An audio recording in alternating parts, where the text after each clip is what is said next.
Here's a riddle. When is dishwashing not a productive activity? The answer is when your criterion for productivity is what shows up in the gross domestic product and when you wash your dishes yourself. I just spent the last half hour washing my dishes, and it's as if the government statisticians don't even care. I do a lot of work at home, sweeping the floor, caring for children, caring for aged parents, and the government doesn't take any notice because it's not activity that's being transacted in markets. Therefore, it's not included in the gross domestic product. Now, 70% of all housework is done by women. Therefore, feminist economics, a growing branch of economics, seeks to bring about more accurate measures of the value created in the economy by including the value that's created in housework, the value created at home.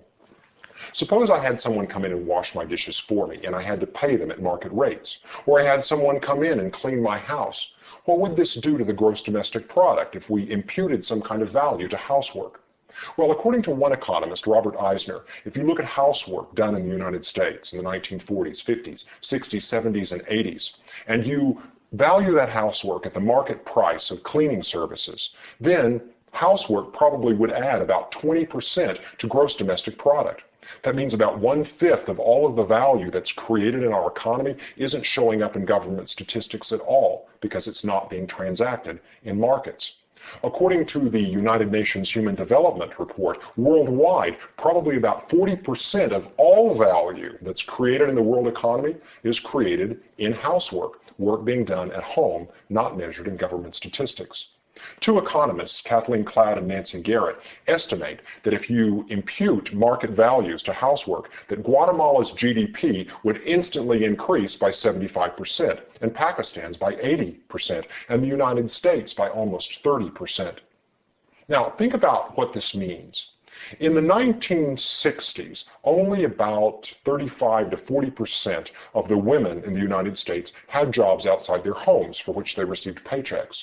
In 1999, about 60% of all women are receiving paychecks for work in the market.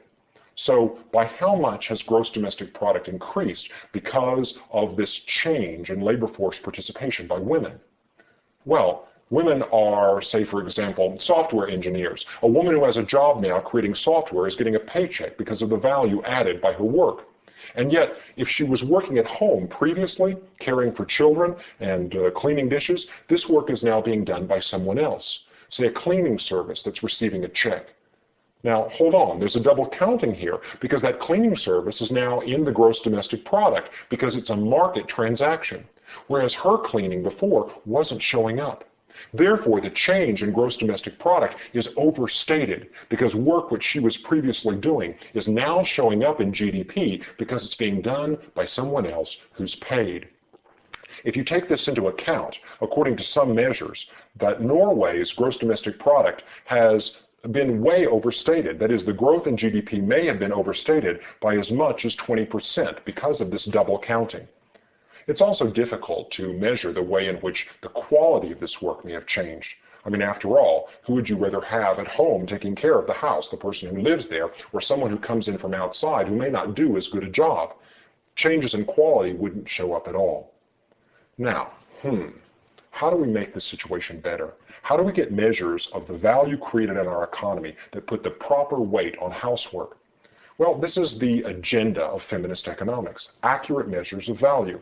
If, for example, we impute value to housework based on what you'd have to pay someone to come in and do it, that's a first step. We already do that in the national income accounts by imputing the value of the service you get by living in your house. We impute that at an approximate rental rate, and that helps us to have an accurate measure of how much value people get from all of the homes that are in the economy that aren't being traded on the market right now. So why hasn't this change already occurred?